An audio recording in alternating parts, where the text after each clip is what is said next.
Well, the relationship between police officers and students has often been depicted as that of hounds going after rabbits, even though students have been equal participants in the chaos. NTV's Charity Mwangi spoke to a former student leader to understand what fuels this age-old battle, and to a serving student leader who's tried to build a bridge between the two antagonists. The Jomo Kenyatta University of Agriculture and Technology was the setting of fiery pitched battles as police fired tear gas at the protesting students who, armed with stones, gave as good as they got. But these standoffs between police and students has been something of a long-standing tradition. We'd have like military formations. We'd have a group that calls itself Air Wing, that will make sure operate on buildings with slings. This form of activism, where students were also on the front lines of political battles, was not without cost. Oburu was on the receiving end of fierce brutality that almost cost him his life during the 1997 Sabasaba political rallies. I was attacked by mob that later realized were police, and it was so bad because they beat me and left me lifeless.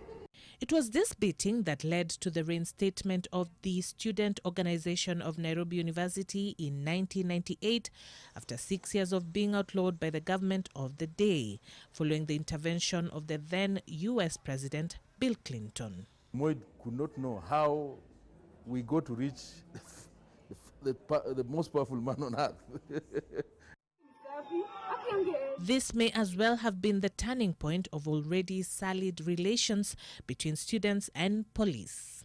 The university administration extend a narrative of a very violent student population, one that needs to be calmed down by whatever means necessary.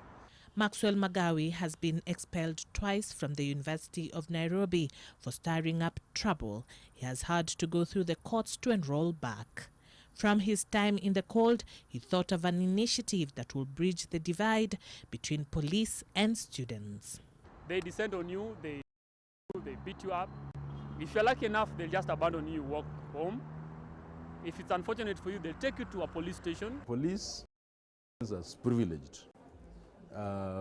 Privileged members of society, and students would like to rub that into the police. However, Oburu maintains that use of excessive force on the current crop of students is unnecessary, as they only pursued internal interests and were of no threat to the government. These students, most of them are very young, need less exposure, and for sure I can tell you, they don't pose any threat to the government. Regardless of the cause behind every clash, it's unlikely that the country has seen the last of such engagements. Charity Mwangi, NTV.